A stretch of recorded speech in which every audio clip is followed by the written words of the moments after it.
All right, we should be. Yeah, we should be live. We should be live. Test, test, test. We should be live. Chat, how are we doing? Let's get the beats going. Let's get the beats rolling, man. Let's have some good energy tonight. We're live, man. Shout out to BetUS, our sponsor for today's live stream. Use that promo code YouTube150 to get that 150% deposit match on your first deposit, 125% on your next two, up to $2,000. I want to start with that actually, real quick, just because this is such an event, man. I want to start with this. Hold up. Can I see you? Hey, man, and we should have everything King on at some point, potentially. I talked to him yesterday. Haven't heard from him, though, today, so I'm assuming we're going to have Jake Paul. I mean, not Jake Paul. I'm assuming we're going to have everything King on, but we'll have to wait and see. I don't know. We'll see. I think he's jumping in here, man. But, yeah, give a shout to BetUS, man. Over here right now, you can see they have the betting odds for tonight's fight. I mean, I gotta showcase it, man. Tonight's fight, man. What are the odds looking like right now? We got Mike Tyson plus 225. So he's the underdog. Jake Paul's kind of a favor here. I don't know about y'all, chat. I think Jake Paul's gonna win this fight. And then they also have like three. This is different. I think they have like three preliminary fights. But anyways, yeah, look, man, I got Jake Paul winning this fight. I'm gonna be straight up and honest with you. Now you can bet on the rounds, you can bet on like knockout, that kind of thing. I think that's a lot of fun, but it's difficult. My bet, yeah, I think this thing is going to be a spectacle. You know what I mean? It's going to be for entertainment. I think it's going to roll a little bit, so maybe I'll back it up. Maybe Jake Paul round 3 knockout. You know what I mean? I think that's where I'm at. If I was trying to win some money, maybe I'd do something like that. So let me get on that. So minus 300. What would that be? So if I bet it a 10 piece, I'd get $3. Okay, so maybe that's not worth the bet. I think if you're going to bet on you probably got to put a little. I'll take a little $8. I'm feeling good. I'm feeling confident, man. We'll place that bet, man. Shout out to BetUS YouTube 150. All right. So, yeah, today, man, the title is kind of what this is, man. We're just chatting a little bit. Like I said, I think that King's going to be on at some point. We'll see. But I want to do something because usually we do our pregame show, our preview show on Saturday, and that's the plan. I plan to record that and try to get that out tomorrow. But we don't really normally do anything on Friday. So I was like, okay, let's do something. We have the injury report here. I've went through a lot of the Jaguar stuff already, so we got a little extra time. Let's just kind of chat it up, and then, like I said, we'll see if King wants to jump on and wants to chat about everything that's going on in the NFL world, take a look at the injury reports, get to those a little bit early, because, man, whenever I do it on Saturday, for whatever reason, that becomes a nightmare, man. There's just a whole bunch of stuff going on, and then I miss stuff, and it's just, I don't know what's going on. So I'm kind of glad that we're doing this early. That way I can figure out what I'm wrong on before Saturday. Juma's in the building. What's up, Juma? Go Lions and Jake Bates. I see you. What's up, Just a Fan? Hello, I see you. Jake should have a fake ear Tyson could bite off. See, if they did that, they might turn into wrestling. But I think there's going to be some craziness, man. This thing is going to be nuts tonight. Chat, put it 1 if y'all are going to watch it. I'm fired up for it. I'm personally excited. Like, I'm not taking it that serious, but I'm excited for it. I just want to see what happens. I think it's going to be enjoyable. I've watched like every Jake Paul fight up to this point because I just think it's interesting. So to see this go down, even more interesting. I'm fired up. Now, I do want to hit on this though. So let me pull it up over here because this is not going to be the best. This is not going to be the best way to look at this. 1 sec. Hold in. Yeah. Are you placing bets on tonight's fight? Like I said, man, I like Paul. If I'm doing my bet, I would do it on a round. I don't think I just picked a winner. I don't think there's enough there. So definitely, I definitely want to do a round. That's where I'm at with it. Yo, Dion, all the worst games happen when you don't stream. Check all of the games you didn't stream last year. That's honestly facts, though, DJ. Yeah, no, that's probably right. I mean, well, I did stream the Bucks one, but the Bucks one was weird. Because Joseph Dad's usually here. He wasn't here. Which, now that I'm kind of saying that out loud, he's not going to be here tomorrow either. So this might be a problem, chat. Hold up. He's not going to be here tomorrow either. But we know coming in he's not going to be here. I didn't know he was going to be here that day. But you're right, man. It's like, yeah, we missed the group a little bit. It's a problem. Baltimore was a disaster. I know I didn't stream for that one. I don't know if there was another one I missed last year, but I know I missed Baltimore, and that was pretty awful. Yeah, that's not good, man. That's not a good track record we got going on. I'm a little nervous now that you brought that up. Dang. Okay. Yeah, that's unfortunate. I mean, I'll be here, so hopefully I got enough luck for us. But anyways, yeah, so we got this from the Lions, which the Lions graphics are nice. I kind of wish this would be like full screen or something, but they did put their injury report out. Sam Laporte is out. Sounds like this could be another week too. Like this might not just be a 1 week thing. Broderick Martin's out, which he's in that 21-day window. I want to see Broderick Martin get back hopefully soon. I want to see him just give a look at Broderick Martin, right? Not to the point of like for sure he's going to be that guy. I understand like O'Connor, but I think it's a weakness.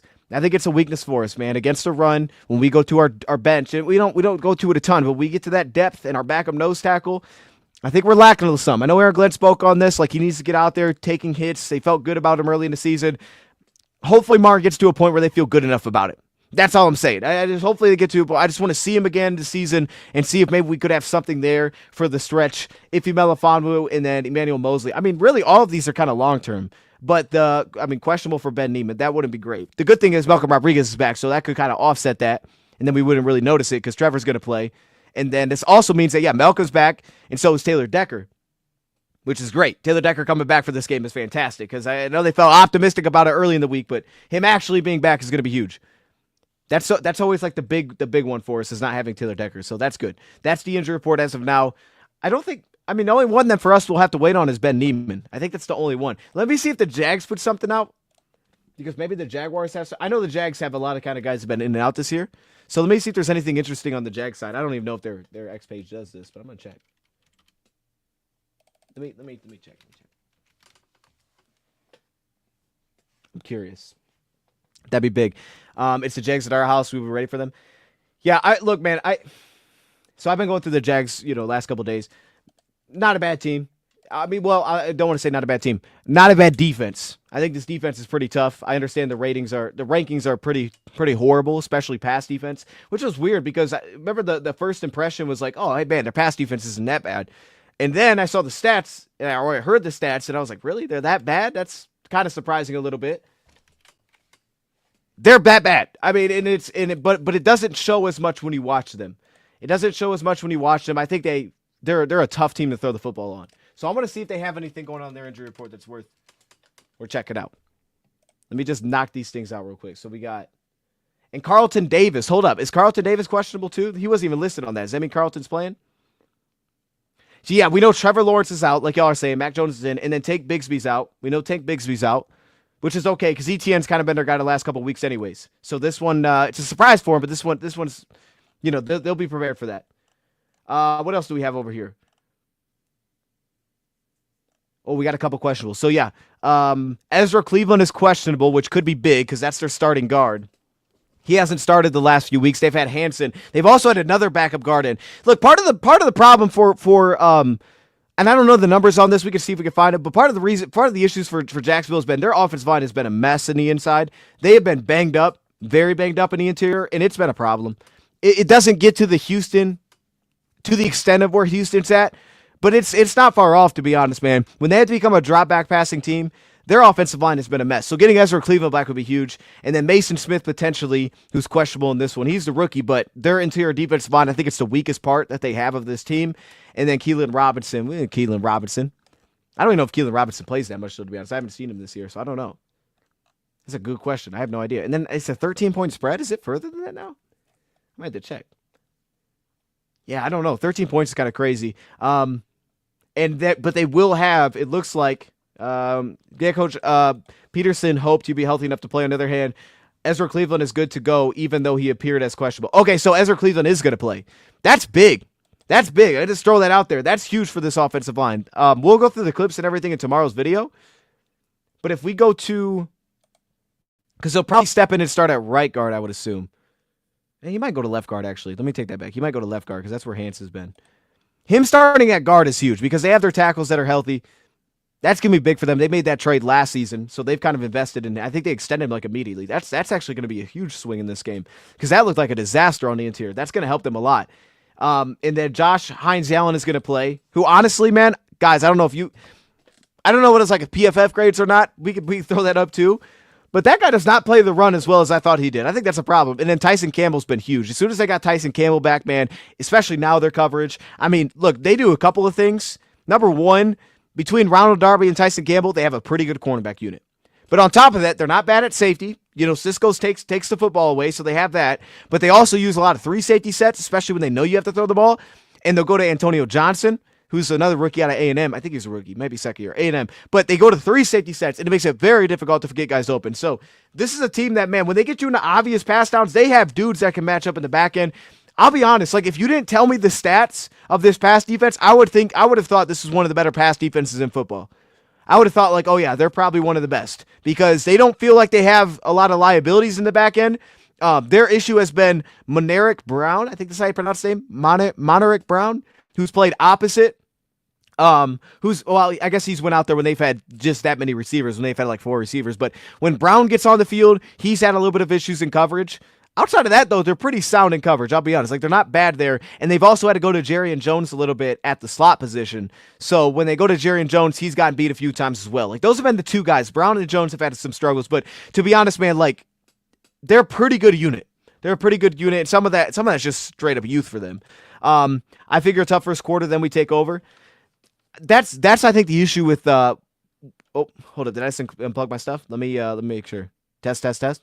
Jay, y'all let me know. I think I just wait, that might have been my phone. I think I'm good. Anyways, I think the issue with Jacksonville, man, is, I just got off an easy show. I think they don't have something that they can lean on offensively. They feel very kind of like they don't have a foundation offensively. I think that's the way that I worded it. I think that's the problem for. Okay, cool. We're good. All right, cool. But I think that's the issue. They have no foundation offensively. Seemingly, they don't have things that they can get to and just lean on. But at the same time, like, I get where you're coming from because I kind of feel it with the tight end, the Tennessee sense a little bit. I think this is a team that, with Ezra Cleveland healthy, has a better roster. And Mac Jones isn't a terrible passer. Like, I know he had some bad, like, what was that last week? But this was a good Vikings defense. And I'll say he made a lot more throws, and he made some plays with the legs that I didn't expect to see because I just saw they scored 7. I was like, that's a disaster. He actually did some good things. He did a solid job reading some coverage. The issue, again, is the offensive line. They haven't been able to pick up blitzes at all. Like, they just seem lost whenever a team brings some extra rushers. So if he has some time, they do have some weapons, though I don't think they know who their number 1 receiver is. It feels like they think it's Evan Ingram. That's kind of a mess, too, because Evan Ingram isn't great. He doesn't have great hands either, so they don't have, like, a reliable target. I don't think Gabe Davis is that good. They don't get to him enough. And then they have, obviously, the rookie who's, like, the vertical threat, but he's not the guy that eats up receptions for him. They don't have a guy that eats up receptions. They use a lot of tight ends, and a lot of times it's Evan Ingram. And then Evan Ingram has to step in and block, and he's not a great run blocker. So they got a weird situation going on where, again, I just don't think they have a great foundation of, like, hey, these are our best 11. Like, let's go to this 11 because we get all this out of it. Like, you put Evan Ingram in, he doesn't block well in line.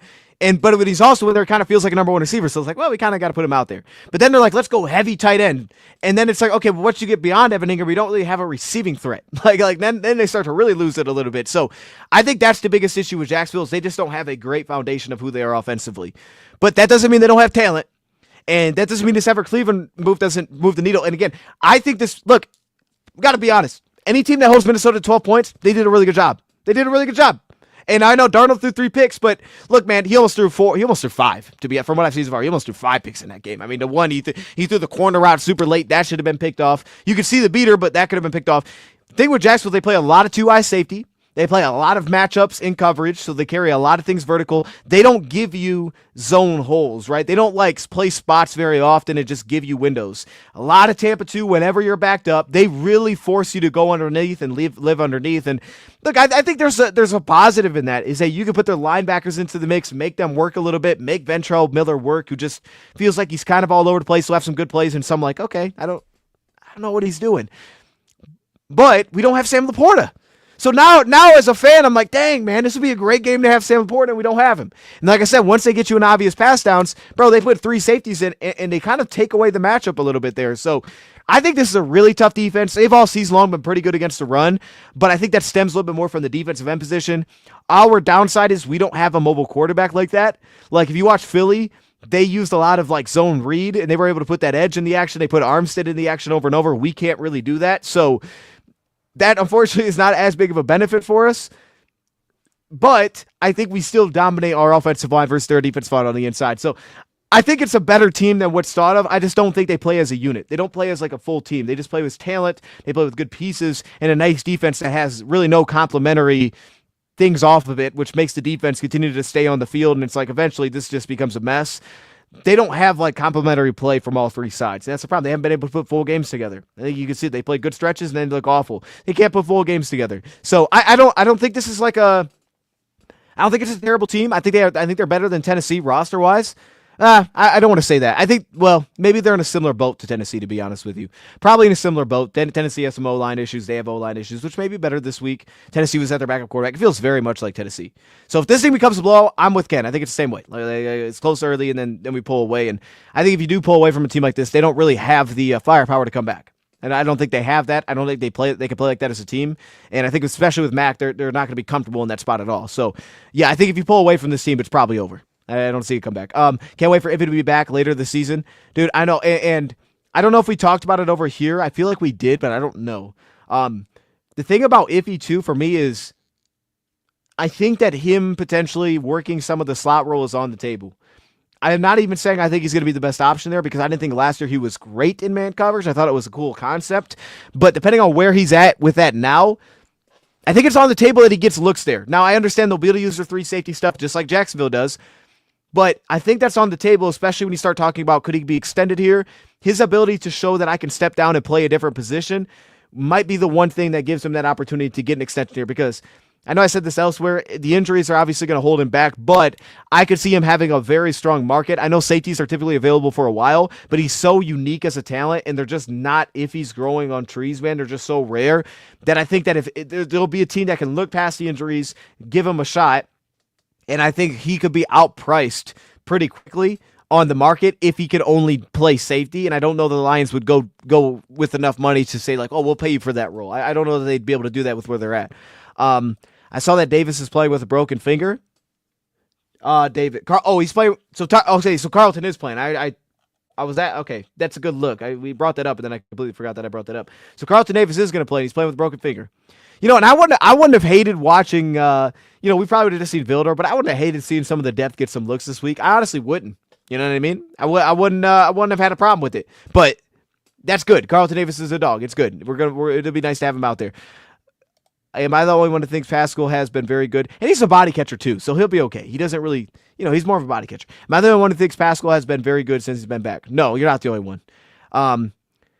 I think pass rush is okay. I never feel like when I watch him he stands out as a pass rusher, which I think honestly like that's what he was at Kentucky. He really wasn't much of a pass rusher. I thought the only when he had success as pass rusher he kicked inside. So I don't know that he's really stood out for me there yet. He'll beat matchups that he's supposed to, which is good. But yeah, it's been run defense. The guy plays with crazy energy. I feel like he's kind of had a more consistent role. Like, it feels less of kind of moving him around. You're like, this is what you are. You're a big D end, and you kind of just stay there. I don't know. I think he's playing fast. I think to your point, DJ, I think he's just playing really fast, and, he's showing some athleticism, too. Like, there was a play last week where he got kind of cut on one of, like, those split zone blocks, and this dude popped right back up on his feet, made the play against the running back.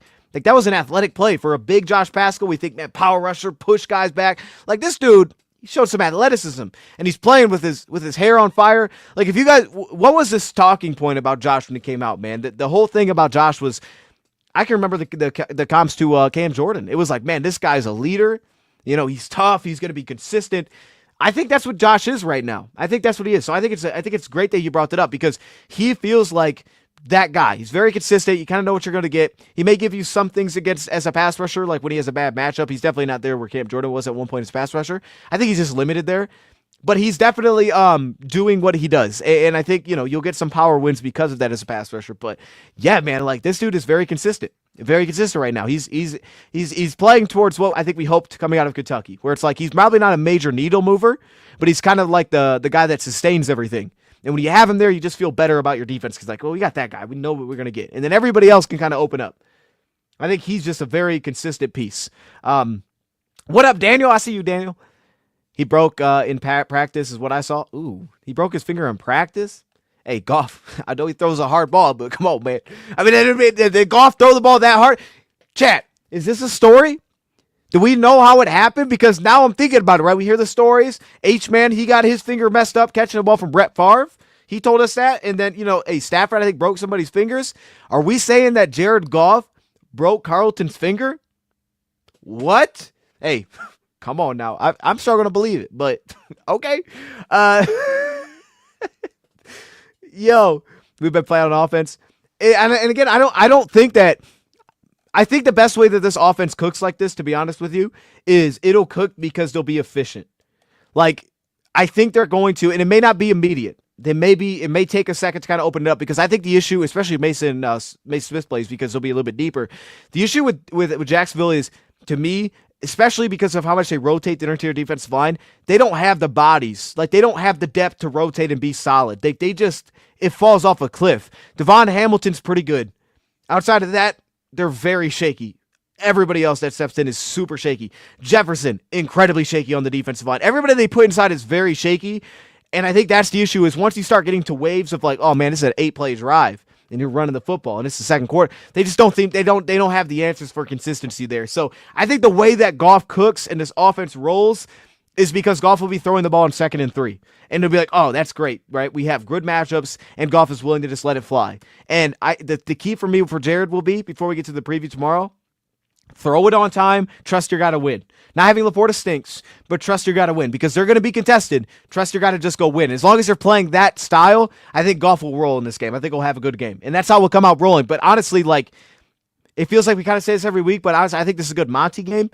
But I think you're going to run the ball really well against this team. I think they're going to run the ball really well against this team, especially after last week and the struggles they had. I think they're going to run the heck out of the football against this team with Decker back.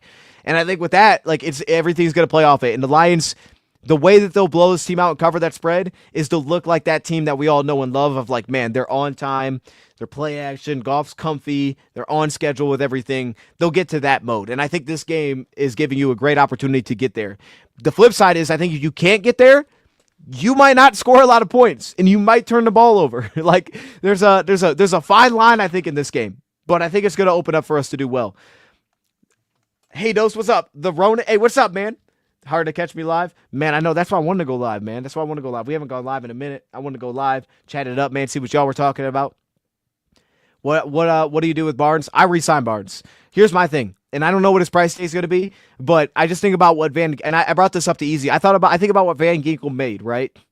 If we look at Andrew Van Ginkel, what was Andrew Van Ginkel's contract? Let me double check. Andrew Van Ginkel contract. He didn't get paid a lot. It was not a contract that was huge. 2-year, $20 million, right? So, okay.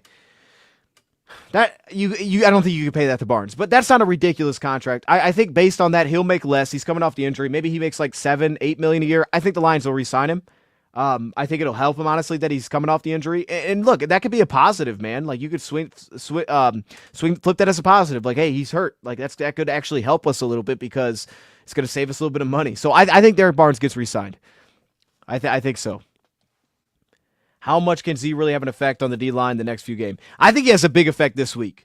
I mean, the only thing holding him back will be Izzy on the field, right? That'll be the only thing. But to be honest, like, I think he's going to have a huge game.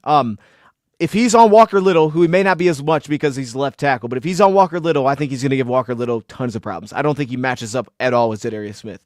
I think Anton Harrison can handle a little bit better. And Anton Harrison has shown a lot of good. He's been really good pressures allowed recently. He's actually a pretty nice run blocker. They seem to have success when they go behind him. But I think as a whole, when you see the issues that they have picking up blitzes and the movement and the twist and the lines, the things that they could set up by bringing a backer and then getting kind of free rushers, like, I think he for sure has a sack in this game. He may have multiple in this game. I think he's going to make some, like, 2 or 3 at least big plays that everybody's like, whoa, hey, Za'Darius, we see you. I think he's going to do that in this one. I think he's going to have a huge impact in this game. I didn't say it broke it, just broke it in practice. That's what I saw. It didn't say how he broke it, just brought it. Oh, snap. Hey, they didn't want to throw that out there. You know what I mean? They didn't want to put the details that Jared Goff broke dude's finger. You know what I mean? Actually, that could have been a flex a little bit. Like, hey, you see what Goff did? Maybe not, but that's probably not how it got broke. To be honest, they probably don't know how it got broke. It probably got broke, like, got stuck on someone's pads or something goofy like that. Bro, it probably did something goofy. That's unfortunate. Unless Goff goes full dumb this week, this game versus a Zombie Jags team should be a smoother in the fourth. I hope so. I'm really nervous by Steelers Ravens. That'll be great too, man. That'll be great. I think, I think a lot of people are looking at that as like let's learn about both these teams. So I'm fired up for that one. Oh, my bad. I'm moving my camera. I'm fired up for that game. I mean, I took the Ravens, but I don't feel great about it, man. Like, I usually can have a better, strong, even if I'm wrong, I usually have a better reason to believe that, but I don't I don't feel great about it. My only thing is, like, hey, if they can get Russell Wilson in spots where they know he has to throw it, what is it going to look like, right? This has been a big play offense. This has also been like the worst pass defense we've seen, one of the worst pass defenses of all time. So, like, there's not a great lean there. but I'm rolling Baltimore, but I'm fired up to see it. Yeah, they're allowing like 300 passing yards a game. It's one of the worst of all time. It's insane. Laporta is no good on Sunday. Yeah, that's not good. I'm with you. I completely agree. Now, I think from watching them, you could have went at these linebackers a bit. I think you could have done that. Because of all the two deep safeties, they'll put their backers on tight ends on early downs. Like I think that could have been a recipe for some success. But to be honest, usually when I feel that, I don't think the Lions go at that as much as I typically look at. You know what I mean? So I think for me, it's huge. If I was coaching for them, I think it'll be less impactful. Terron gets his first interception this weekend. That'd be fire. I'm hoping for that. That'd be fire. Hey, he's about darn time, man. About darn time he goes and gets one. I hope he does. He needs that. Broke on Thursday. Okay. He broke it attempting to jam St. Brown at the line. Ow, bro. Yeah, he probably is he where you get that thing caught in his pads or something, bro? How you break it? You just like came open-handed or dog. All right, that sounds awful. Do we know what finger it was? Oh, did you say he broke his hand or his finger? Hold up. Wait, did he break a finger? Now he must have just broke a finger. I gotta believe he broke a finger. They're gonna do one of these numbers, put those things together. I'm hoping Davis and Kirby get extended. Yeah, to Davis especially, right? Because he's on the clock. We got another year with Kirby, right? Because he was 2022. So 2, 3, 4. Yeah, we have an extra year there. But yeah, I mean, we see how they did Aleem and those guys, so they may wait a little bit on Kirby. Like they might wait until next year. But I'm not disagreeing. Like I think Kirby, the biggest reason for me to pay him would be he's gotten better. Like everything that you thought you loved about him was great, but he's gotten better in the areas that maybe you would have been like, oh, I don't know if he's gonna be great here. He's gotten better there. So I'm with you. He's worthy of getting extended. And Carlton Davis, definitely with you there. I think it's hard to lose Carlton, man, with what he's meant to your pass defense. Pass defense been incredible. You know what I mean? Like I think it's gonna be hard to lose that guy. Raven secondary suspect. Boom is in the building. I see you. How you doing? J.J. Watt played 2 playoff games, broken hand. Just saying. Yeah, but he wasn't catching passes, though. You know what I mean? He wasn't catching. And plus, J.J. Watt's built different. All right? That dude's doing all these interviews still. J.J. Watt fires me up. I see J.J. Watt. I'm like, can we, you know what I mean? Like, I understand he keeps saying that he's good where he's at, but I just keep bugging him. And I just quick text, hey, man, you come by practice? Like, hey, look, bro. We can all, doors open. Dude's in shape, doors open. Expected to play with a cast on hand. Yeah, you're gonna have to body catch the heck out of the football now. Actually, that may be good though, because then he'll be like, I don't know what that was. Kirby is Roger's daddy. Lined up with our draft classes. Need to keep CD3. I think so, man. I think so. I don't think you can look at the numbers and not pay him. I think you just got to find a way. Yeah, I think you got to find a way to get that done, man. I think everything swung so much, you got to find a way. 5 games of JJ would be impactful. 5 games of JJ? Oh, JJ Watt? Yeah. Yeah, dude. I would still sign JJ Watt. I got no issue with that. You made it to a live one. You're here. I appreciate you being here. And look, this won't be the longest stream. You know what I'm saying? I'm going to see if I hear from King, and I'll let y'all know. But I haven't heard anything yet. This won't be the longest stream. I just wanted to do something. Like I said, I plan still to have the preview out tomorrow, and so that's still going to happen. This is not that. I do have clips, but I didn't move them over here so that I could actually show them. I mean, there are things I could show about this team, but I didn't actually do that. There's things that I could show though, but we'll do that tomorrow. JJ has a heart. Also has a heart. Is that why he retired? Oh, he's got like a heart issue. I didn't even know that. I mean, it would make sense. You think Arnold covers Thomas?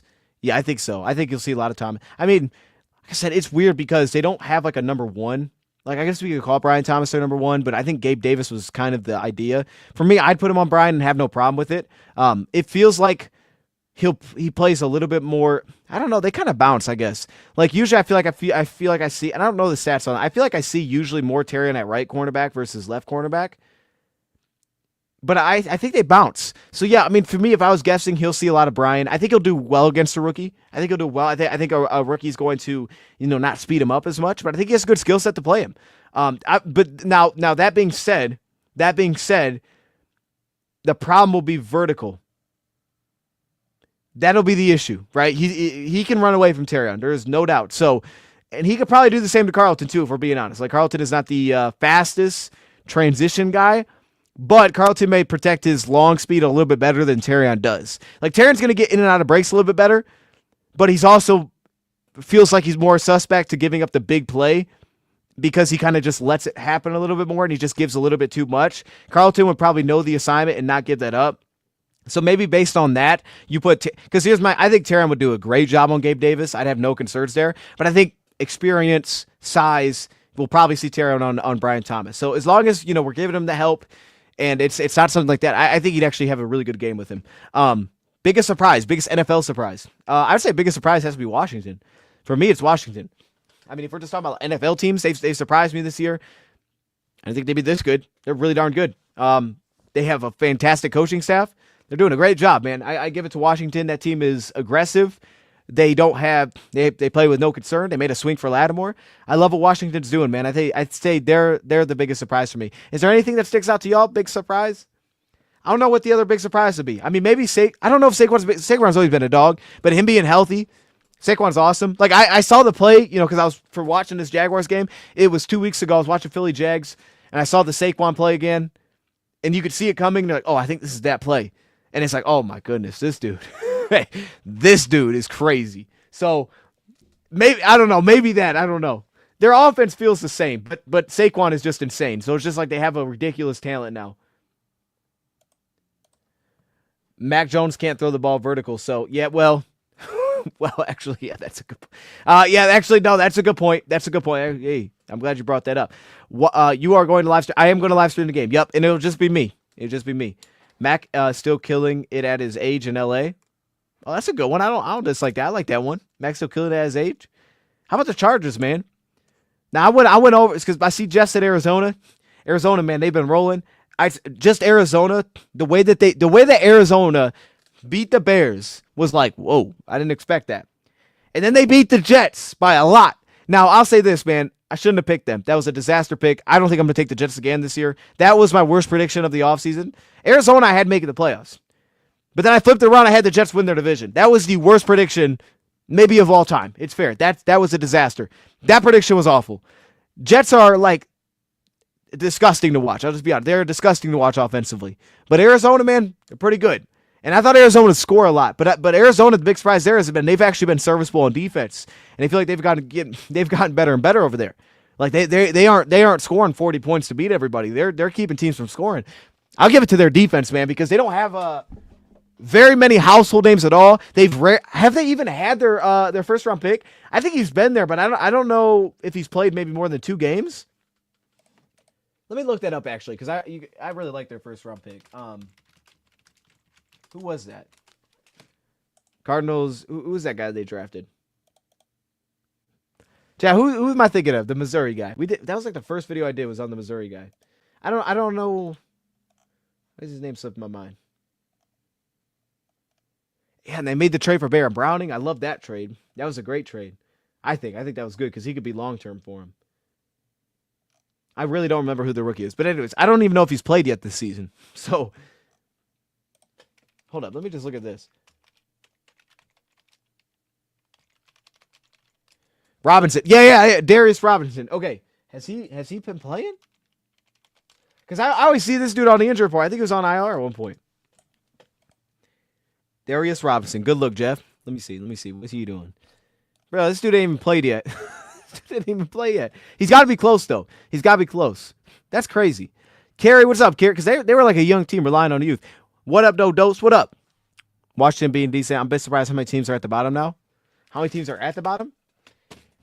Yeah, there's kind of like a lack of middle in the NFL. Like there's a lot of teams with 7 or more wins or 6 or more wins, and then there's how many teams are a disaster, right? The Giants, Panthers, Raiders. There's probably like 5 to 8. Hey, actually, that's true. It feels like there's a lack of a middle class here. The Bears are in the middle class, but they may be trending down to the bottom, but they're in the middle class. Not many. Because you got Washington, and then it's like in Philly, and then you got a complete disaster. Dallas and the Giants. Hold up. NFC South. You got the Saints, who are a disaster now, even though they just won. You got Tampa Bay. Tampa Bay's middle class. Tampa Bay's one of the middle teams. They might be one of the only ones. You maybe could put Atlanta. I put Atlanta up, and then. Yeah, that's a weird point, huh? It is kind of split up this year. People made fun of Jonathan Gannon higher when Arizona got him. Yeah, they're they're laughing. They're laughing right now. He's doing work. Shout out to Jonathan Gannon, man. They're doing work over there. I'm worried about Terrion. Should I be? For this game, like I said, I think you could get him one time deep, but as my man pointed out, Mac Jones throwing it deep isn't usually the biggest concern. As a whole, I'm definitely not. As a whole, I'm more optimistic. Like, me, I think it's very promising what Terrion has been doing recently. Like, to be honest with you, man, I think Terrion is showing all of the skill set that he showed in college, which is getting me fired up. This guy looks like an incredible, like, he looks different on the field. He looks like that athlete in college. I'm seeing that. He looks there. He looks young in terms of communication and just having breakdowns. And it's like, okay, it's going to take time. Understanding the defense, things got to slow down. He's showing a ton of mental toughness. Like, this guy is completely locked in, man. He's showing a ton of mental toughness. He's bouncing back. I want to see more of the ball skills. I want to see him in a position to go take the ball away more times. But I'm honestly pretty darn fired up about him because here, 1 second, chat. I got King just texted me. I think King's gonna jump on for a minute. Bam. I'm gonna send him the link. Yeah, I'm gonna send that over to him. Okay. It sounds like he's gonna jump on for a bit.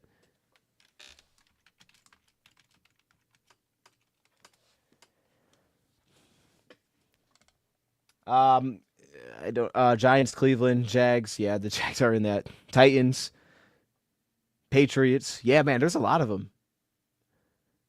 It's rookie cornerback, he's fine. I'm excited for I think that he's got it, man. This dude is gonna be really good. And when you don't draft him off for year one. I think that Terrion has such a skill set. He's so unique. He's so explosive. He's so loose. He feels like a guy that's going to be a problem. It's going to be a problem throwing the ball his direction. In time, it's going to be a disaster throwing at this guy. He's pulling back on the flags, but yet he still plays with so much aggressiveness. I think he's going to be so good in time. And look, I love watching him play, man. I mean, I go back to this last game. I loved watching him against Take Dell. It's like, this guy looks awesome, and he's getting so much better in off coverage. I think the issue is still press. It's still it's all the details, man. I think anticipation, being on top of routes, expecting certain looks, like those kind of things are still work in progress, but you're seeing flashes now. It's coming along. And like I said, he's being a little bit more. The game feels fast against certain matchups. It feels fast against vets at times. It feels like things are kind of flying by him a little bit, where it's like he's very reactive and he's way less proactive. I think that's still work in progress because you see flashes of like, oh, he was on top of that. But there's still a lot of things that are very reactive. But man, this guy is just right back to it. I think he's going to be really good. What happened with that halftime TD before halftime at Texans? So we showed it in the I can actually throw it up here. We showed it in the Tuesday video. But if I have, let me do this. I was opening this up because let me also text Scheme real quick, make sure he knows.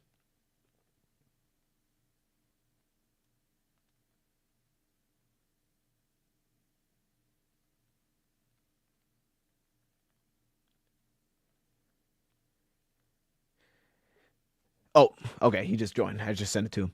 All right. We'll get him in here. King, man. Hey, are you, just real quick, are you able to set, or like if you want to link your stuff, are you able to do that while we're live? King, in case you want to? You say it again one more time? Like if you wanted to link, I don't know if you want to or not, but if you wanted to link your channel, are you able to do that when we're already live? I never tried it. I never tried it. Okay. I can't say yes or no. Okay. All right, man. How you doing, man? I'm doing. Busy man. Yeah. Hey man, I'm glad you could join. Hey, real quick. So we got the fight today, man. Who's winning? What is your thoughts? Man, Tyson. You think Tyson is if he doesn't win, I just feel like it's a money scandal. There's no way Tyson in that shape with that strength is losing to Jake, man. Oh, you're confident. All right. Well, hold on. I'm gonna send you. You speak on that. Let me send you a picture that I sent to Rad, and then you come back and you tell me how confident you are, because I'm just curious. I'm curious what this does for you. Let me say.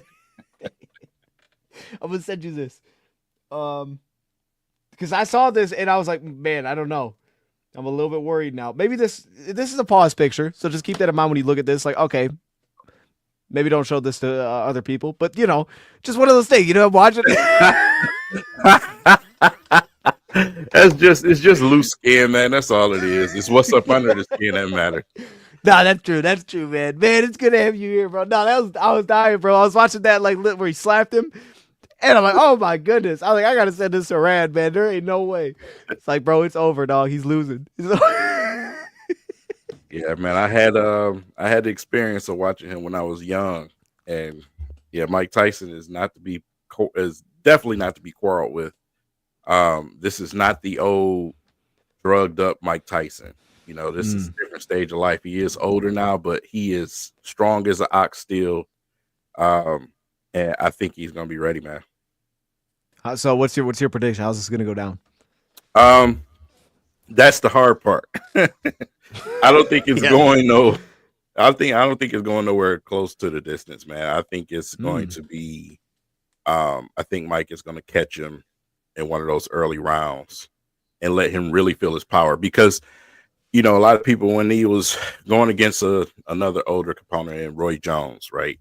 In that fight, even though it was just an exhibition, Roy Jones was talking about it on the podcast. And he said the first hit that Mike, hit him in the chest, when Mike wasn't even in the shape he is now, he said it felt like a horse kicked him in the chest. And after the fight, you seen Roy Jones holding his ribs the entire time he was talking. So I think that punch power is still there very much. And I think he's going to let, Jake feel it, what a real boxer's punch feels like. Bro, I'm just fired up to see it, man, because that's a good one. I've never seen Mike Tyson fight outside of videos. And then, I've watched all these Jake Paul ones, and every time you're like, who is this dude? Who are we fighting right here? But yet I'm still there watching it because I just want to see him get knocked out. I just want to see something crazy happen. So I would love to see Mike Tyson do it. It'd be amazing. But I'm just here for it, man. I'm here either way. I think this is going to be fantastic because normally I would not watch boxing. I've watched Tyson Fury, in some of his big fights recently. But this guy brings me to the TV, so I'm here for it. I love it. You place any bets? Maybe. Maybe. I mean, I'm gonna be honest, man. I like Paul. Knockout round 3. That's where I'm at. Okay. Yeah. I'm not confident though what you just said. You just gave me some insight. Now I'm worried. I made to cancel the bet. I'm just be honest with you, man. Because I don't have any other perspective that's coming back for why Mike Tyson's going to handle business. I don't really have a good perspective on any of it. I just like watching it, and I'm like, this is going to be crazy. And I saw that picture. I'm like, you know what? Got to bet on Jake Paul. You know what I mean? That's what did it for me. Another perspective is, when he was at the height of his career, and he was with Custom Auto, he was drug free. Didn't have anything to lose. It was just a different person. When the losing came about, when he started to lose matches, that was when he was partying and cocaine and drugs in the system and everything else. Well, he's on a different part of life now where, he's not drugged up on cocaine. He doesn't have a bunch of crooks and criminals around him. He doesn't have a bunch of stuff going on in the media. So he's able to focus on boxing. And I think that's one of the reasons why he wanted to do it. It just makes him feel good. I've seen him in a podcast. He was talking about without boxing, he felt weak. So this is what he loves to do. So I think he's a little hungry, to be honest. And a hungry Mike Tyson is not a good Mike Tyson to box. So that's why I got a little confidence, man. And in the first couple of rounds, it's gonna be some heavy punches thrown. I just hope Jake is ready for him. Because that uppercut and that left hook is gonna be crazy. It's the funniest thing.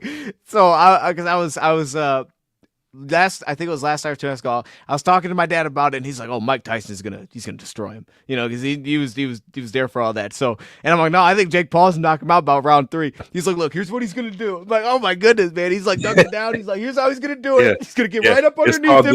It's called the peekaboo. That's what they call it, the peekaboo. It's where he's up under the gloves. He gets up under you. Next thing you know, uppercut. Send you to That's the what he was telling me. I was like, oh my goodness, man. I'm like, well, actually, that does make sense. That would make sense. That feels like a good strategy. You know what I mean? The guy's bigger than he go underneath him, I guess. All right.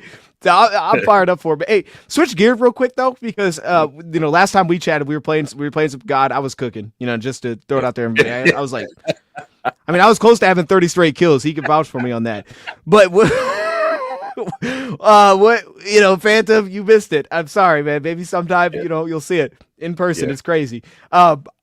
Who do you, after last night's game, this question was just asked to me, so I think it's a good question for you, because at the time we were like, who are we concerned about, that kind of thing. Who's the biggest threat in the NFC? Biggest threat in the NFC to me right now? Man, I just got to go with the 49ers just out of respect. It depends on health with the 49ers. Okay. Regular season is one thing, with certain teams, and certain postseason is another. And, I think this time around we'll be ready for them. We got much more veteran help. I don't think we're going to have any rookie mistakes with fumbles and some drop passes here. I don't think that's going to be the scenario. But this regular season game, if it even matters, and if we have to play anybody, which we probably won't, at the end of the season, is going to be something I'm going to be watching. Washington's a young team. They got a lot of learning to do. And you seen that last night. For the first time, you seen a rookie last night at quarterback. Yeah. And when you look at the Eagles are just like the Cowboys to me. They're a Dr. Jekyll team. One minute you get this team, the next minute you get another team. And I just don't trust them. They're not consistent enough. And then when you look in our division, I just don't think those guys are strong enough to take out the Lions. So for me, the biggest threat will have to be the 49ers based on that. And I like that because I feel like you've stuck to that. I think you said that last time we talked. And I completely forgot about the 49ers because there's just no conversation about them. We're about this. We'll see them before the year's over. If they're in the playoffs, man, I probably have to lean with you, to be honest, at this point, because I know Philly won last night. But to what you said, like when I watch, Philly doesn't concern me that much. I think Philly is just one of the most talented teams. But I think from a coach, and I know the coaching thing kind of gets thrown out there all the time now, but truly, I just think they don't have any creativity. They feel like they could beat up on some teams that just don't have the depth. I don't think the Lions will have any problem with that. So a team like Washington, even though they lost, and I'm like, I think Philly's the better team in that matchup, I'd be more concerned about facing Washington. Now, I want to ask you this question about last night. The decision, did you see the decision to not kick the field goal down 12-10? I don't understand what that was about. Okay, we're on the same page. It's not even just them though. It's been teams around the league, like it's been trick plays at the wrong time. It's like the Lions are putting a bad influence on some of these other teams, man, because I'm seeing reverse plays when you shouldn't be doing reverse plays. I'm seeing just crazy stuff around the league. It's just not making any sense. And our success with doing it all the time, especially against certain teams, I guess it's encouraging people to try stuff. Well, you're not like us. No. I think you need to rethink your strategy. That made no sense whatsoever. I just was staring at the TV like, what is happening? Like, why are we not kicking? It wasn't a long field goal. The play was a disaster. I don't even know what they were trying to do there. It was mind-blowing because it was like, all right, if it's 35, you're down 2. It's like, all right, it's a lot of points. They're probably going to go score a touchdown. We got to get a touchdown. Like, you come in with that mentality. But bro, it's 10-12. Nobody's scoring touchdowns. I'm like, why are we going for it? Like, because then at worst, I'm thinking about it. It's like, all right, I make this. They go down and score a touchdown or a field goal, and then I'm losing again. Yeah. Time wise, I'm probably gonna have the last possession for the win. Right. Like, go down and score a touchdown, 4 down territory. But not then they go. I don't know what they were doing. I think it's a good point though, because I've heard that too. It's like, hey, look, man, you're not Dan Campbell, bro. You think so, but you're not. And I think in theory that could make them dangerous because they're fearless, but it doesn't make any sense. It was a weird. I don't know. It was a weird one. But it made the game look a lot worse than it was. Washington was with them, man. Washington was hanging in. They had a shot, and then they did something crazy. So we have the injuries. We saw the injuries kind of come. Some of the big ones. I mean, Sam Laporte is out, but Taylor Decker's coming back, which is good. Yeah. I want to ask you on 2 things for the future because I've been thinking about these the last few days. I talked to Rad about it. I talked to Easy. Derek Barnes and Ife Melifonwu. My thought is Ife Melifonwu comes back healthy, I think you got to play him. I think he may have to show that he could play a little bit in that slot role for a Meek. Like, he can play that a little bit to open the door to an extension, because I feel like if he doesn't like, I know we can do the 3 safety stuff, but I think he's going to get outpriced by somebody else to be a backup safety here. So I'll start with Ivy first. Like, is it on the table that he gets extended, and what does he need to do? Like how do you think that's going to shake out? One thing that he needs to do is stay healthy. It's the first thing he needs to do. It's been on and off thing with him since he's been here. He's injured here and there. Nothing devastating, but he's just been missing time here and there.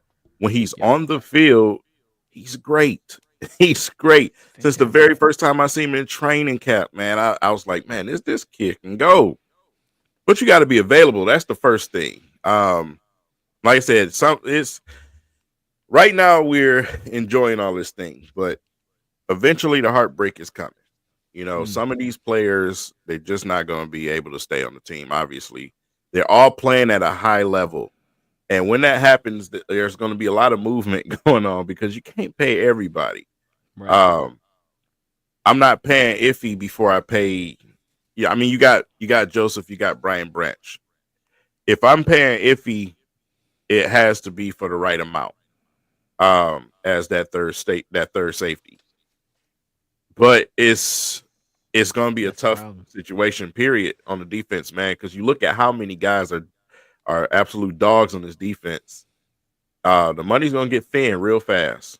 Before you know it, it's going to be time to pay Hutch and some of these other guys, and we just ain't going to have it. So this is where Brad Holmes and, something I kind of talked about, man, with the draft capital situation and why you shouldn't give up so much draft capital to go and get the big names on the market right now, because you have to think about that. You need that draft capital. You need to be able to draft guys to come in and fill those slots, and have them ready to go, because we're going to lose some guys. So yeah, that's just the situation right now.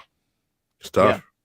I completely agree. I think this could easily be the first guy that's out, and it stinks. But if everybody else is, because like safety market, there's veterans that are always available. But man, if he is so unique, bro, there's just not guys like him. Oh. Someone else is going to give him some darn money. Like I just completely, someone's going to be. I don't see how the Lions are like, man, you're going to be our backup safety, and we're going to give you $9 million a year. Like, no, they're not going to do that. I don't see that being the case. But it's like, hey, if you could play slot, because that's like one of the positions that's kind of not filled. Enos is on the rookie deal. Maybe if you can do that, we can make it work, and we can just find something for you, and then we move stuff around when someone gets hurt. But like at this point, that's the only way I see that going down. How about now other guy, Derek Barnes? I think Barnes' situation is going to be different. I don't think he's going to get paid as much as how much we like him. Oh, no. I don't think he has the same value on the market as much as Lions fans value Derek Barnes. So I think it's why he gets extended here. What do you think? He's only a name that we know here. You know what I'm saying? Like I said, Derek Barnes is not a world beater at anything to me. He's just good at certain things. And for me, obviously, he's the most athletic linebacker that we have. So you want to keep him around. We got to have some type of athleticism. And what I mean by that is, Anzalone and Jack Campbell, they're great tacklers. They are, guys that know where to be in spots. But when it comes to the guy running from sideline to sideline, Derek Barnes by far is the more athletic in that situation. So you want to, kind of keep him around. He's not going to demand the money, not even close to probably what a lot of people think. So Derek Barnes is a little bit safe to me. See, I think this injury is going to be a blessing for the Lions. Hey, you know what? You're right, man, because some of these guys, period, with these injuries, man, they're not going to demand a lot of money because of, these injuries. You haven't been out on the field. How are we going to pay you that much money? We don't know. Yeah, bro. Hey, I'm with it, man. It's like, hey, Barnes, to me at this point, it's like I've seen 3 years of you. You're kind of trying to figure out what position are you going to play. We figured it out this year, last year, but we've really figured it out. Now you look a lot faster there. I'm not going to overthink this. I know who you are. It's just about the price. You didn't need to prove nothing to me this year. So, yeah, I think it's going to work out well. And to a couple of notes in the chat here, if he had 7 pressures last year, that would still be the most, on our team. It'd be more than what we have between Branch and Kirby combined. So that's why the slot element maybe something you consider. Yeah. This comment caught my eye, King, because I think Shane could have a few plays this weekend. Like, I feel like Shane's slowly been kind of integrated in. It's like, oh, he's got a role in this team. And then this could be the week where it's like, he's always had a good connection with Goff. Right. Do you see that being the case? And then we'll kind of transition into this game. Yeah, I think he can get a touchdown this week. Okay. You look at the Jags, man. The Jags got, they got a little defense over there. You know, Yeah. but in this situation, I mean, I expect it. I expect Jared Goff to come out razor sharp, bro. After a performance like that, I think he's going to torch the Jaguars. The offense in general, they have to get out to a super fast start this game and clean some things up out there because, when the Texans game, I had them beating the Texans easily. They would have did that if the offensive line didn't have such a slow start, because the only reason they scored points is simply because of the turnovers with the offense. Aaron Glenn did nothing different in the second half. Those points came from the offense errors, so I never felt like the Texans could be a team that could just score on us at will. Just like every other team, we'll let you get a big play down the field. But when we get down in this red zone, you're not scoring shit on us, Yeah. And if you keep threatening like that, eventually you're gonna find some cracks in the wall, man, and get through there. So the offense got to get off to a good start. These slow starts have been happening for the last couple of games. I don't like it.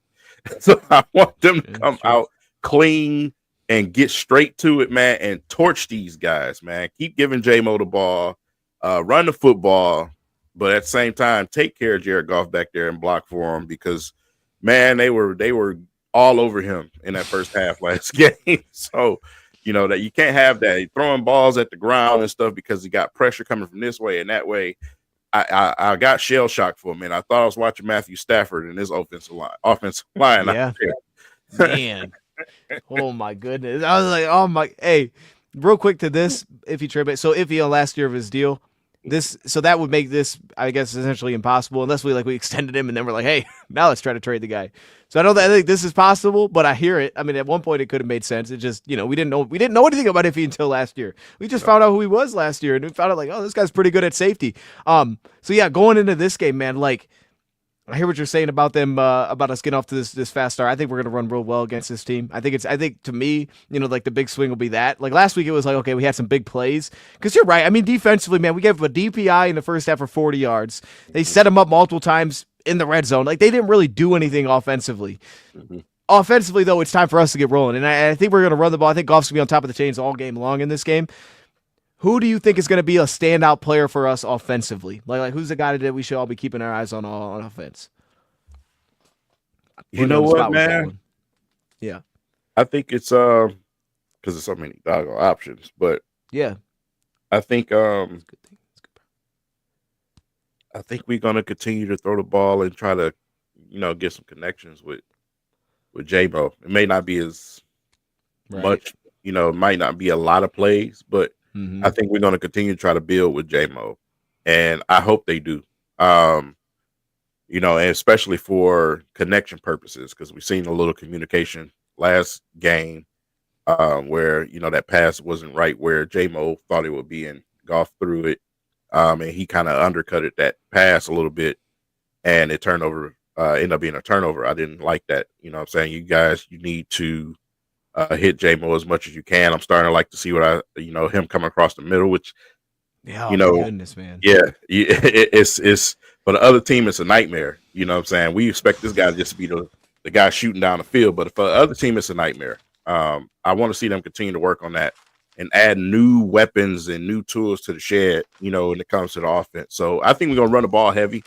I think obviously Gibbs is going to be a guy that's going to have a pretty productive game. Yeah, we're going to run Montgomery, but I think Gibbs is going to continue to be productive for us. Yeah, be the dude right now. So, yeah, between him and J-Mo, we might realize that Amon-Ra St. Brown exists this game and, throw him the football. He's pretty good, too. He's pretty good, too. He gets open a little bit. He's some good grabs. Nice young player he is. Right. Could get extended at some point. Man, no, bro, no. I like that you said that, though, because I forgot that I even made these notes, but I went through that whole Houston game, right? Just the J-Mo routes that he was running. Everything now, it feels like for Jameson, you'll get there was one comeback route that he ran, but there's a couple hitches he'll run. But outside of that, he runs everything is just a crossing route. There are not a lot of routes where they make him stop. They let him just roll through his routes now. And dude, I love it because it feels like they're leaning so much into man, just do that. We're not going to make you do something that's a little bit uncomfortable. It's a little bit awkward because it's not as good as getting out of those cuts. We're just going to let you fly the middle of the field. And every route is seemingly leaning into that. And I also love, even though, like you said, the interception, it's like, we're still taking shots to this guy. Like there's no hesitancy. Even on the one where Goff kind of got hit and I thought he was throwing it to Jameson. So I love that they're just I mean, since week 1 they've been firing this thing to Jameson. And I think as the season keeps rolling along, it's just gonna work out really well for us because he's the guy that needs to emerge, I think, if there's something that this offense can do differently that can take them to a level that maybe we haven't seen in stat. It's Jameson. Like he's the one guy. Because I mean, we've had the high efficiency Goff, we've had the great run game, but a guy that's just like, he's just a problem where he has like 3 receptions, 150 yards. Like, when has he done that? He hasn't really done that as a line. But at one point this year, it was like 4 or 6 games, 75 yards receiving. He was getting those chunks. I think the route trees that they're running with him, man, it's going to open up a couple of those big plays. And maybe this is the week where it's like without Laporta, it's finally this is the game that you take off. Yeah. This is the week for it. This is the perfect week for it. Yeah. Now you fired me up for that one. Now I got to place that bet too, King. You know what I mean? We got to do the I could see it. Defensively, you said it though. This defense has been fantastic. I mean, the stats across the board are awesome. The run defense is kind of coming back a little bit, especially with like Pascal and those guys back in the mix. Za'Darius Smith though is now here. People are asking me in the chat, so I'm just going to ask you the question: what impact should we expect this week? Oh, snaps, man! Listen. First of all, obviously we're at home. It's going to be electric. He's going to be hyped up. He's going to be super hyped up. Whatever he had ready is going to be magnified times 10. So I'm looking for him to help out in the run game. The thing is with Za'Darius, man, he does a lot more than what people know about. Obviously, we don't follow these other teams as much as, their fan bases, but he does a lot more than what a lot of people think. He's capable of doing a lot more than what a lot of people think. And I think he's just going to be all over the place. It's going to be interesting for me to see where Aaron Glenn has him lining up on the defensive line at times, because he's a guy that you can move around too. You know what I'm saying? Yeah. So that's going to be interesting. But yeah, getting pressured is definitely something that I'm excited to see him do. But also, helping out on that defensive line, especially with the run game, continue to hold these teams to the embarrassing numbers that we have. Shout out to Aaron Glenn. It's accurate. Yeah, I just think he's going to be a big help, man. And the energy alone on that defensive line with those guys, they're going to be hyped up and ready to go. Dude, I'm so fired up. And like I said, bro, his eyes on the sideline, like this dude is locked in. I'm fired up for it. And the thing that fires me up is I think we put together a good stretch. We finished this year on a good note. This dude comes back next year. With Hutchinson. And it's kind of like what the vision was of like, what's it going to be like when Davenport's here? Because Davenport, like, man, he's definitely the best edge rusher we've had when he's healthy. You put him as the number 2. He's always been that to Cam Jordan. They've been awesome. And it was like, wow, this is insane at the beginning of the year. And then we lose him. And we lose the other guy. Yeah. And now it's like, you could have a guy like Za'Darius who's usually on the field a ton. He's on the field a ton. And it's like he has always been a number 2 in Green Bay to Preston and then to Cleveland to Miles. He's always been number 2, but he's always been like one of the best number 2s. And I love that because I think it shouldn't be thought as just a rental. Like, I really think this is going to be something that goes beyond this year, because I know he's 32, but he plays still at a very high level, man. And I think what this is going to mean, it's already meant for some of our young guys there that are just there, but it's like this is going to be like one of those vets that we're kind of finally throwing into the mix. I don't think it gets to the Carlton Davis impact, but if we're being real, Carlton Davis might be on pace to have the best season he's ever had in the NFL. Like, he's going that direction right now. And he was coming off a year where it was like, all right, where's Carlton at? Can he stay healthy? That kind of thing. I don't know that Za'Darius does that same thing. He's a little bit older, but man, I don't think it has to be far off, because you put him across from the best in football now, and it's like this guy, he is always out there. You know exactly what you're going to get, and I just feel like he's going to shake this defense a lot more than we expect, for the reason that you said, is because he can play the run so well as well. He does all the little things, man. So, do you think he's going to get a sack? You think he's going to do something like that? Heck yes. Yes. Yeah. Okay. All right. I shouldn't even ask. I mean, to be honest, he's definitely going to get a sack. Yeah. Okay. Good. I mean, he's out there with patches of Houlihan at quarterback, right? Yeah. Somebody's going to make a mistake back there and allow him to eat. Now, my question for you is, James Houston. James Houston, what did you think about his performance last game, and do you think it's something that we could see going forward with him as far as building? As long as he craps on himself every game, do you think it's something that we could see going forward? What do you think about his performance, first of all?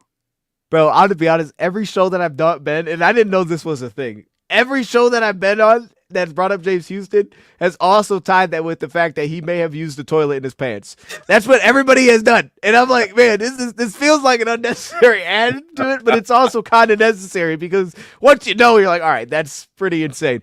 But I also, like, I respect it for it. That was probably incredibly uncomfortable. The guys out there making plays. Like, you can tell. And it wasn't slowing him down like, man, hold up. I might need to change my pants. That dude just rode through it. You know, you see guys leaving to go to the bathroom. He's just like, I'm not leaving, dog. I'm getting on the field. I'm ready, coach. It's like, bro, you smell crazy. I'm not leaving. So I appreciate that, James. I really do, man. Locker room did it. I do. Yeah. From afar. But I'll say this, man. And I thought last week was kind of weird. I don't want to kill the hype, but I thought last week was a good matchup for James. I thought Tunsil, as good as he is, he's just such a tall offensive tackle, and Houston is so different. It's like you don't deal with guys. You're going to see Za'Darius. You're going to see a lot of guys that play like Za'Darius, but you don't see a lot of guys that play like James. And as long as he's out there when they know you're throwing the football, it's just so different, I think, for a tackle to have to just line up against a guy that's like that small, and he's that shifty, and you're like, oh my goodness, how do I even get hands on him? Now I got to play like completely different. I got to set all different than what I was doing all game long. I got to deal with the dude that's 6 foot tall. Like, it changes everything. And I think that Tunsil is a good matchup. I think this is a good matchup. I think both of their tackles, especially if it gets a little work on Walker Little. So my thing is, and I think Glenn said, like, hopefully it builds his confidence. I hope so too, because in the preseason we talked, I think me and you both talked about, like, hey man, this guy looked good in the preseason. And I think that it's great that because there was buzz. I wouldn't say there was like real buzz, but there was people like, man, should we trade this guy? Should we move off him? And I think it's great because he's going to become like, what if I said he was our Bruce Irvin this year? You know, would you rather have this? Would you have James Houston in the playoff push, or would you have Bruce Irvin? I'm taking James Houston. You know what I mean? I'm like, hey, that guy can really get after, and he can do it against the best. And to me, like, at his best, that is the perfect role for him for this playoff push. So for me, I'm super happy about that because Tunsil's one of the best tackles, and he went out and got him a couple of times. And I just feel like Bruce Irvin may have done that, but I'm not really sure. And there's nobody else on the market that can do that that's out there. So for me, man, I think that I don't think he'll rack up sacks, you know, for the rest of the year out. But I think as long as he does his last, just give me 14 snaps, dude. Just give me 14 snaps. Give me 2 wins against a great tackle. Give me 1 or 2 against a great tackle that you're not supposed to beat. Beat Trent Williams 1 time in the playoffs for me, like you said against the Niners, because that would be the difference. So I'm fired up for him, man. I'm fired up. Continue to improve. You know, that's what I'm looking for. Just improve. Just continue to improve as the season goes on, and hopefully, having a guy like Za'Darius Smith around can help him out a lot. Because obviously we see that Za'Darius likes to be a teacher on the sideline, so hopefully that can help him out a lot. I just wish that he would develop some type of go-to moves. James Houston, he's very gifted, man, and if he can develop some type of like that spin move that was executed on Sewell last game, something like disgusting. That. Good. That was he cooked that man. He cooked that man. God. Hey, I had a double take on that one, King. Yeah, I was like, that could have been Sewell. Let me run that back. So, oh my God. But you got it against Penei Sewell, you got to do that. So you got to have something otherworldly to try to get by Sewell. So developing something just like Hutch did. Hutch developed that spin move, man. It took him practice and it took him time. So I just hope James Houston's works on something, a go-to move or two, out there and to help him out, use his athleticism to his best ability. I might be throwing this at, because now you're saying that, like, I felt like early in the year we were starting to see, and I may have been the only one. I thought like early in the year, like Derek Barnes, he's definitely not Houston, but I thought he was showing like a little bit of like a flashes of like, okay, I got a little something here. Like I'm not just running and like hopefully you don't push me off the edge. Like he had a little bit of a plan when he was going after it, and I don't know, like is that the defensive line coach that we kind of hyped up before the year? Is that him? It's also Hutch. Derek Barnes said that he's with Hutch all the time, and Hutch is always, telling him something or showing him something. It's Hutch too, So I think it's a combination of both in general. So, like I said, those are the type of things when you have this type of unit, and then you ask a guy like Za'Darius Smith too. I just think we're going to get the best out of a lot of these young guys. It just helps everybody. Add a guy like Reader when you got Onwuzurike and those other young guys, man. It's the perfect veterans to add to this team.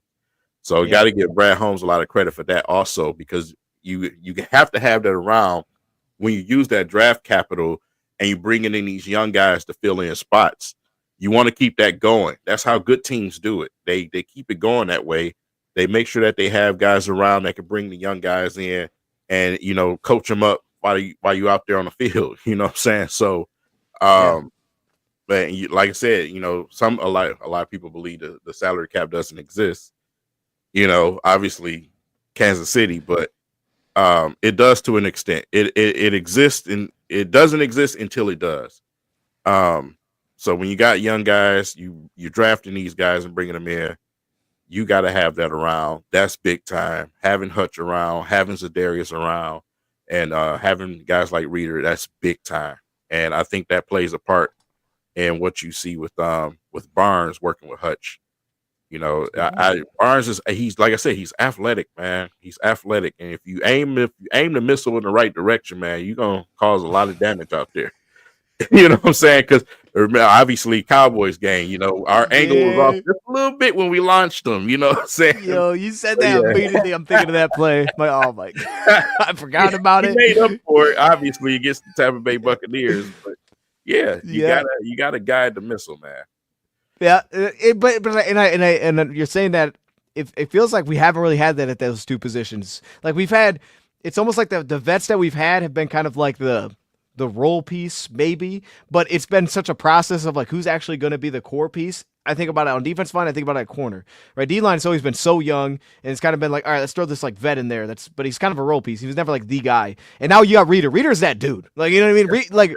Reader's a dog. So when you throw Reader in the mix, there's like I feel like there's like a respect level. It's not like he's just a part of the group. It's not like your only addition was Kyle Pecco. No hate against Kyle Pecco, but Reader changes the room. Carlton Davis is your best cornerback. You know what I mean? So it's like these dudes. It's like it feels like it's the first time that we've been able to kind of go get those because we had it at safety. I think Tracy was already here, so you kind of had that already. But linebacker, you had Alex year one. But for the first time, those two position groups specifically were able to get those pieces in there, and I feel like we haven't had that before this season, unless I'm forgetting something obvious. Man, the future is going to be so trying. It just even from a coordinator standpoint, if I'm a player or a coordinator, both, it's like, man, I want the money, but do I really want to leave this? You know what I'm saying? And like I said, when it comes to guys like Aaron Glenn and Ben Johnson, obviously the phone's going to be ringing off the hook, even more so than last season. But it's like, I got a chance to be here and continue to build a dynasty. Or I can go and coach a terrible football team that may not end up being successful for me and get fired down the line. That's a tough decision to make. It's hard to get back to then, man, because you think about like what Ben went through to become the OC. We didn't even know who this dude was. It took Anthony Lynn having to step down halfway through the season because we were that bad. How does that opportunity come back for Ben Johnson in a situation like this? Like, hey, man, you left. We're going to have somebody else in at that point. You know what I mean? So I'm not saying it couldn't, but it'd be weird. It's hard to do. I think so. And, some guys, I don't know that they want, like, my thought is I think Aaron Glenn, if he gets a head coach opportunity, I think he's gone. I think Aaron Glenn just wants that opportunity, and that's cool. It feels like it's always kind of been his thing, at least from my perspective. It's always been his view is like, hey, if I get that chance, I want to do it. But Ben, I'm not sure, man. I think Ben needs he has to feel like it's perfect. And I'll be honest, like right now, I don't think that he'd leave. If I was betting, I don't think he'd be gone after this year. I think that he feels like a guy that's like super engaged with like, I like being able to just focus on being very creative, being known as that dude as the offensive coordinator. Just let me do my thing. Because now you got to take on all this other extra stuff. And it's like you pull a little bit away from the passion of like, I'm creative and I can find all these little things, because that's how he stood out. First off, there was something about him and there was some creative element that made him stand out in that room. It's like, as soon as you put him at head coach, you might lose some of that, man. And you might lose kind of that, where a guy like Dan is like so grateful to have that piece. You lose that because now you're the guy. I don't think Ben's going anywhere, man. I'll be honest. Man, for me, if I'm Aaron Glenn, that's a tough decision for me too. I'm sorry. It is. I'm going to leave my best friend, True. Coach Campbell. You know what I'm saying? You see what he did after I think he loves this team. That is genuine. He loves this team. It is tough. That is a tough decision, man. Money is one thing, but to be somewhere where you're loved, to be somewhere where you love being, to be somewhere with your friends, somewhere where you've built the house. You know what I'm saying? That's tough to leave, man. It is. And you've seen it with the Patriots. A lot of those assistants stuck around for a long time. And then when they finally ventured out, it just didn't go well. A lot of them ended right back. Right. So, yeah. Interesting. Oh dang, ownership, man, and we finally seem to have really good ownership. I can see this too, man, but like, I don't know, man. I just don't know. I don't know what his perspective is, because my thought of this King is like, if we're talking about Ben, I don't know that Ben would have taken Caleb. Like, I could understand why there would have been interest if he was interested in the Bears, because they had the defense and they've already been a problem for us. It's like, bro, they have everything. All I got to do is I get my choice of a quarterback for free, and then we just roll. Yeah. Who knows if you would have even taken Caleb? And I think at this point, they missed their opportunity, man. Yeah, and our guys coming from our coaching staff, obviously the blood and the DNA from this Lions team, we understand that you have to build the trenches first. You know what I'm saying? And that's just one thing that the Bears just cannot figure out to save their lives. You have to build the trenches first. You got to be able to protect the quarterback. Obviously, we have one of the most well-protected quarterbacks in the league, and you see the results. You have to. Tom Brady, offensive lines in front of him, protected him. Aaron Rodgers, offensive line in front of him, protected him. If you want a great quarterback, the first thing that you have to do is build the trenches. It's the same on the defensive side. If your trenches suck, then the secondary is going to suffer. They're going to suffer. So you got to build the trenches, man. God, I hate quoting Matt Patricia, but it's the truth. It's the truth. Hey, Matt Patricia was a dog. You know what I mean? It's all good. We gotta say, you know what I mean? Here's the thing. Let me throw this to you, because I don't know if you've looked. You probably have, but I love doing this. Like, whenever I can bring this up, I like to. Because you were talking about like the team for the future. These are the guys, Chet, who's under contract next season. This is incredible. Goff and Hooker. At running back, it's Monty, Gibbs, and Vaki. And I'm not including like UDFAs, because some of those, wide receivers, Jameson, St. Brown, and Khalif. Tight ends, Laporta, Wright, and Mitchell. Well, I guess not Mitchell anymore. Let's throw Mitchell out of there. So we'll need a 3. Right. Offensive line, Sewell, Glasgow, Frank, Manu, Christian Mahogany, Colby Sorstel, Taylor Decker. So your entire O-line, especially if one guy's stepping to guard, that's good. But now the big thing here is the D-line, because you'll have Reeder, Hutchinson, Pascal, Wingo, Martin, then Ali McNeil, and now Zadarius Smith. You don't have a hole in the D-line. And then behind that, you were already looking good, because Alex, Campbell, Malcolm Rodriguez, Jalen Reese-Maven, you got your 4. Cornerback, we'll have to see what they do with Carlton, because it could be the rookie, Arnold, Rakestraw, Amik. And then you'll have your 2 safeties. So it's like you could really go in next year and just play football. Like, you could just be like, let's just get some depth. You know what I mean? Yeah. You could pull the Dallas Cowboys and do nothing, and you'd be okay. Which is another decision for me as a coordinator. Like, man, I don't have to worry about any of that if I stay stuck around. We still got all our guys. You know what I'm saying? Yeah. It's crazy. Great job, Brad Holmes.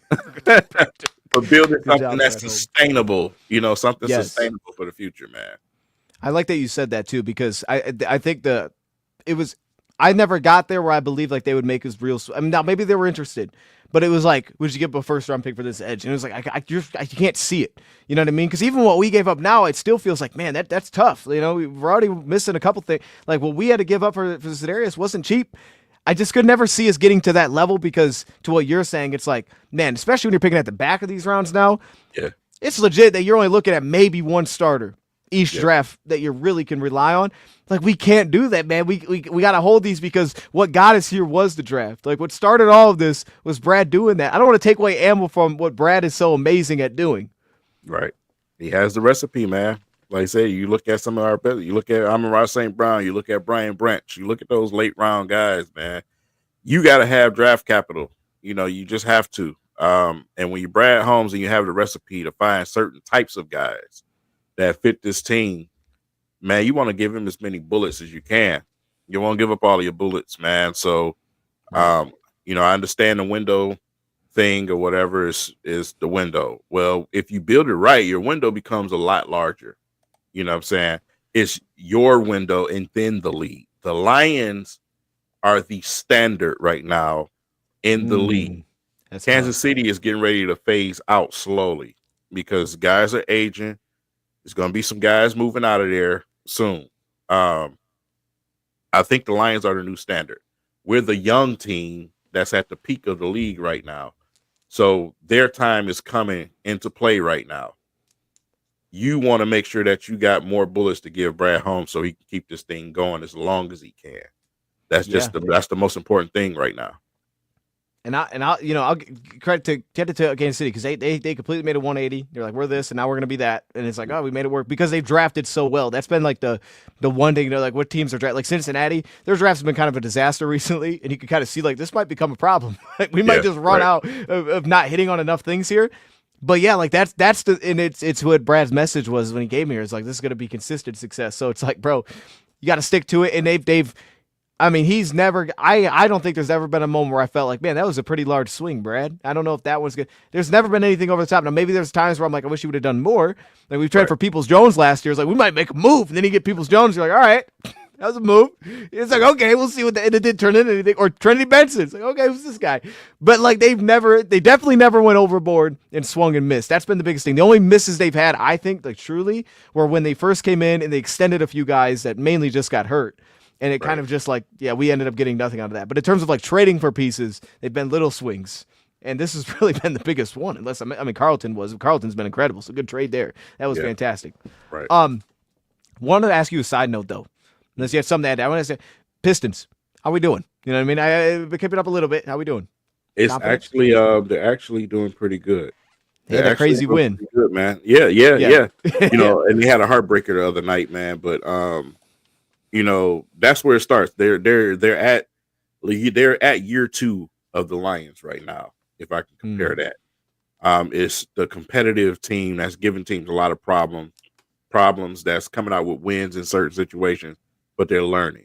You know what I'm saying? So a lot of the young guys are learning right now.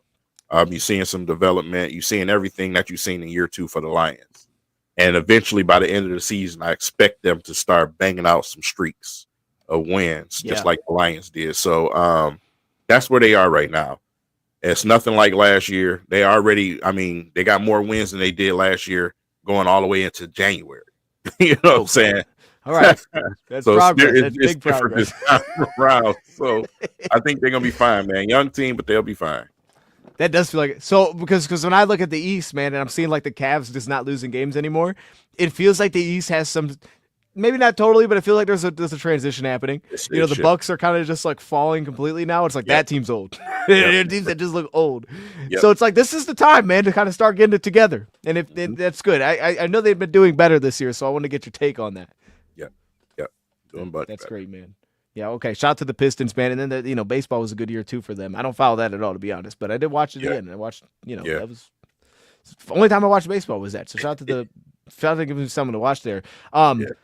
The last I can't remember what the last thing was. I had another note. I couldn't read it on my paper, to be honest with you. But anyways, I just go back to this Jacksonville Jaguars game, man, because I know like everybody's kind of high. It's a huge spread. It's a huge spread right now, which I'm gonna give my shot to BetUS now. I think about it, it's perfect. But while I'm doing this, what's your early prediction, man? What are we looking at for this game? Somewhere around 31-9. Oh my goodness. That's the type of scoreboard I'm expecting to see. I expect the Lions to. Yeah, this is the cleanup game. You had a rough game like that last game. I think it's this perfect time to show the league, like, listen, that was an anomaly, man. We gonna come out and take care of business. That's why the spread is so large. You look at it's insane. You look around the league right now. You see everyone's score is the Lions 30 something, and them scoring maybe a touchdown.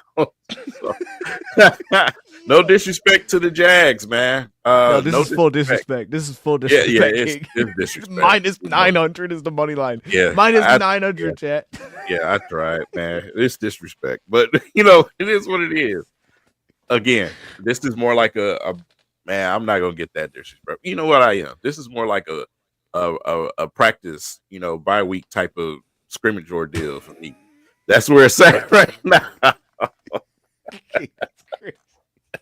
Yo, but no, man. I mean, so I know last time, YouTube 150. That's the code for BetUS. Get that 150% deposit match your first deposit. 125% the next two. Go over here, man. Place your bets. Like if you're feeling real confident, like King, you think we're gonna smack him. Go over here and do it, man. Honestly, though, if I'm betting on this, I bet the spread because it's even right now. So you bet that 5, get 5, man. Double your money. I know when we were last talking about this, I think I told you that my take was like, hey, man, if we get this one, like this is the separator, right? Like this is the game we got it because the next two are this and the Colts. It's like this is where we start to build that gap. So that's why that win was so massive because the Vikings somehow beat the Jaguars, which is one of the ugliest games of the year. So we got how bad ours. That was a disaster. So they won that one, but this feels like that game where we start to kind of pull apart a little bit. So I feel like we're in that window right now. Do you feel the same way? I know we talked about the biggest stretch, but I just don't trust any of these other teams to kind of hang around if we win the next two. No, absolutely not, man. I'm one of those crazy folks that said I don't think the Lions lose another game for the rest of the season.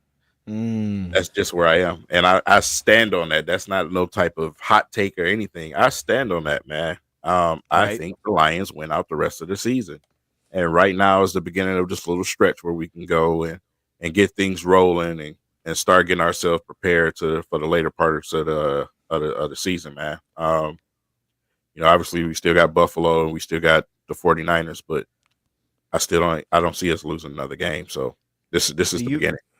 Do you think, I've heard this too, and I don't really think it's in play. Here's my path.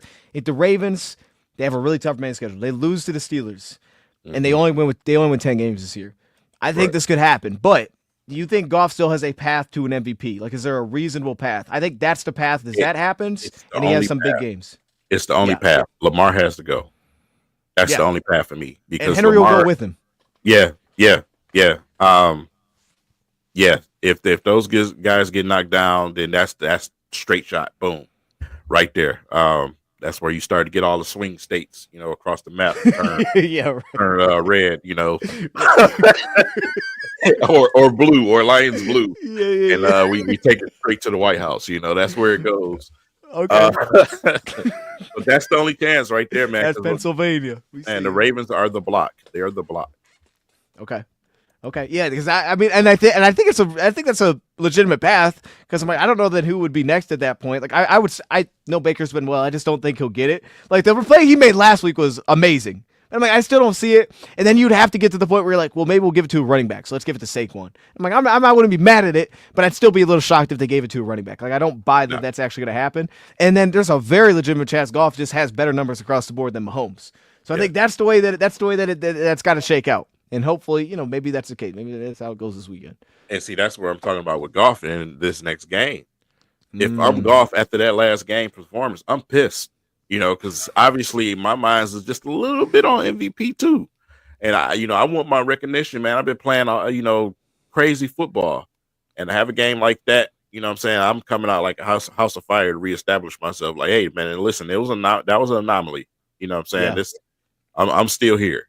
So that's why I expect them to come out a whole lot sharper, and that offense to look a lot, different starting this game against the Jags. Yeah.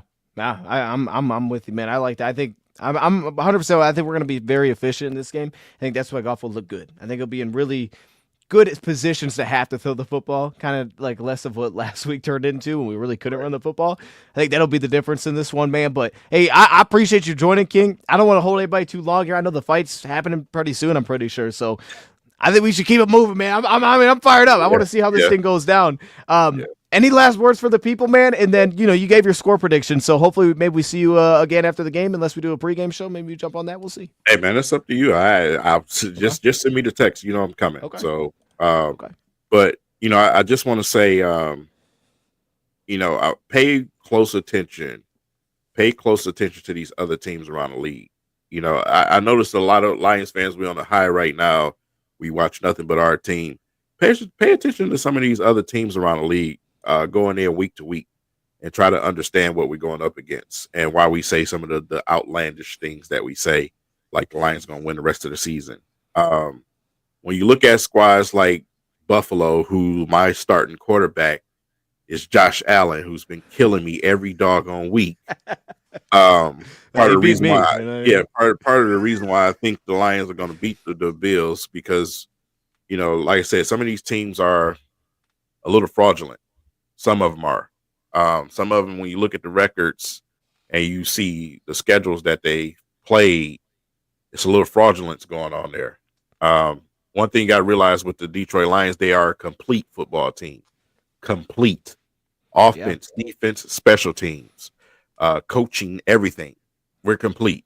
So when they face a team like us, it's a little bit different of an atmosphere than some of these other guys that they're going up against. That's why I'm so confident. We're not just confident for no reason. it's because from a football standpoint, this team is complete. You see it all over the media right now on ESPN and every sports show.